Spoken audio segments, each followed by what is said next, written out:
the first thing people need to understand is that the price on the screen is the marginal price of the last trade. It's not every trade that's happened. And so it's the simple example is, how do you become a trillionaire? Well, you create some fictitious company with 1 trillion shares, and then you sell one of them to your friend for $1. Now you're a trillionaire, right? The marginal price is $1 on 1 trillion shares, therefore you're a trillionaire. Bitcoin Zella stands out with its simplicity and clarity. We've crafted an experience that anyone can dive into, whether you're a crypto expert or just a new to the crypto world. Now guess who keeps his eye on us? The author of best-selling book Rich Dad Poor Dad, Robert Kiyosaki. And we want to take this opportunity and thank all the people who trusted us, and we read every comment. And the best part, it's free. Subscribing now means you will get all new information for free. Don't just follow the trends, stay ahead of them. Subscribe to Bitcoin Zella today and enjoy the new edge. In this video, Arthur Hayes dives into Bitcoin, the power of memes, and the future of crypto. Discover how money printing and inflation are set to supercharge crypto's rise. Let's catch him to learn more. So I'm not saying that there needs to be, $1 million traded every day at that Bitcoin price. I just need $1 to trade at $1 million, and that's $1 million Bitcoin. And that informs our psychological perspective on what we think Bitcoin is worth. So with that in mind, what I'm talking about is the marginal flows into Bitcoin. Well, the supply of Bitcoin is fixed. We know 21 million will ever be produced. However, as you have people like BlackRock, Michael Saylor at MicroStrategy, long-time holders like myself and others, people who are just getting into the game now and, believe in a future path of Bitcoin over the next 5, 10, 15, 20, 30 years. Are they going to sell? Why would you sell Bitcoin for a fiat currency if you implicitly believe that the U.S. government and every other major government is going to increase the amount of that fiat currency ad infinitum? That's the reason why you got into Bitcoin. So as the price rises, there's less people who want to sell it. And if we have this institutional adoption through the ETFs and other sort of corporate finance vehicles, those are sticky forms of holding, which take supply out of the market, which means it's very easy to have a very exponential rise in the marginal price of Bitcoin, the last traded price of Bitcoin.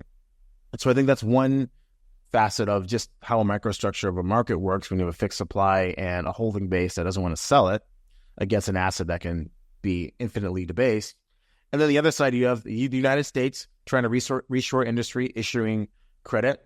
You have China has a property bust, and they want to protect their industry, and they're starting down the path of quantitative easing. They just recently announced that they're okay with allowing their currency to depreciate because they believe it's going to help them in their fight against the new Trump 2.0 tariffs. You have the European Union, statesmen like Mario Draghi and Emmanuel Macron openly saying that we need to print more money to revitalize the European industrial base. And you have Japan, which continues to run the easiest monetary policy of any major developed nation. So if you take a look at the entire world in terms of the largest 4 countries and economic blocks, they all are printing money for various different reasons. That's only going to continue. It's accelerating, in fact. And so we have a diminishing supply of freely traded Bitcoin with an expanding supply of fiat currency looking for a home. And if we believe that more people are changing their mindset to say, okay, crypto, it survived 15 years. It's going to be here for another 15, 20, 100 years, whatever. I feel okay thinking that this is going to be a store of value. I can use it to pay for things when I need. Therefore, I'm going to take 2, 3, 4, 5, 10% of my retirement income or savings and now start buying this asset. And so all these things come together, and that's what creates a marginal price of $1 million per Bitcoin.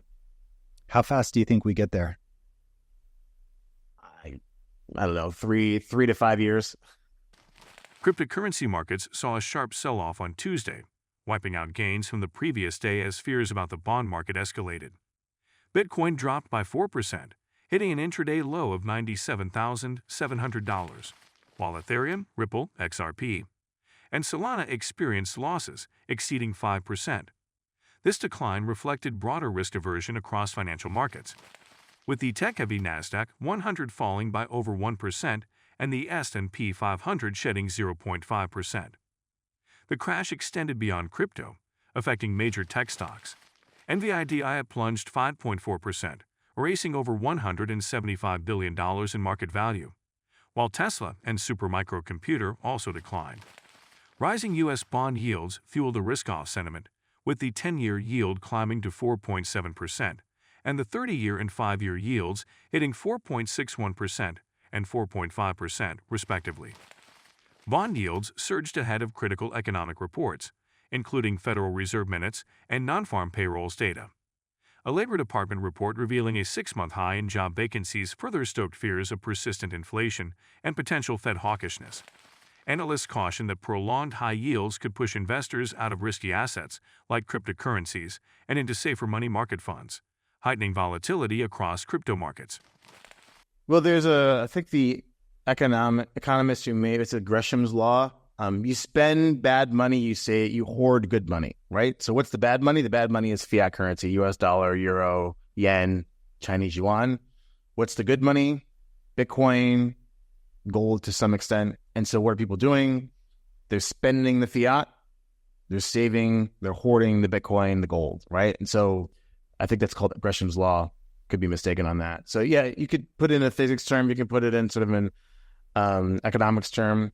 You could take a look at what happened in sort of like Weimar, Germany during their hyperinflation during the 1930s in terms of people got their marks, they spent them as quickly as possible, but they were also hoarding gold because they knew that was a real money at that time. So we're seeing the similar sort of thing just starting today. And yeah, Saylor can put it in sort of a physics terms, but I think in sort of a social cultural norm, we've seen this before. Every time any major civilization has failed, and they always print money, they always debase the currency, whether you're in a gold standard or not. It's the same thing over and over again. If you read enough history, it looks the same, it feels the same. Robert Kiyosaki, the renowned author of Rich Dad, Poor Dad, recently shared his bullish perspective on Bitcoin amid its latest price crash. In a tweet, Kiyosaki described the dip as great news, emphasizing his commitment to buying more Bitcoin. For him, a price drop is simply an opportunity to purchase the digital asset at a discount, reinforcing his long-standing philosophy of buy low and HODL. This strategy reflects his belief in Bitcoin's long-term potential as a store of value and hedge against traditional financial systems. Kiyosaki's optimism is further bolstered by Bitcoin's fixed supply. With fewer than 2 million Bitcoins left to be mined, the scarcity of the asset is increasingly coming into focus. As the total supply approaches its limit of 21 million coins, Kiyosaki anticipates that demand will continue to rise, driving future price appreciation. He has frequently highlighted Bitcoin as a safeguard against inflation and the declining purchasing power of fiat currencies. The author's stance aligns with the growing sentiment among long-term investors who view Bitcoin as a revolutionary asset class. While short-term price volatility may deter some, Kiyosaki remains unfazed, confident in the fundamentals that underpin Bitcoin's value. By urging his followers to seize opportunities during market downturns, Kiyosaki underscores the importance of maintaining a long-term perspective in navigating the volatile but potentially lucrative world of cryptocurrency. For believers like him, every dip represents a chance to accumulate more of what they consider digital gold. And do not forget to subscribe to Bitcoin Seller. The most important news will reach your inbox on a daily basis and for free. I do not know why you have not subscribed yet. If you liked the video, give it a thumbs up and subscribe for more daily updates. Remember, knowledge is power, and we're here to empower you on your financial journey. Until next time, happy investing.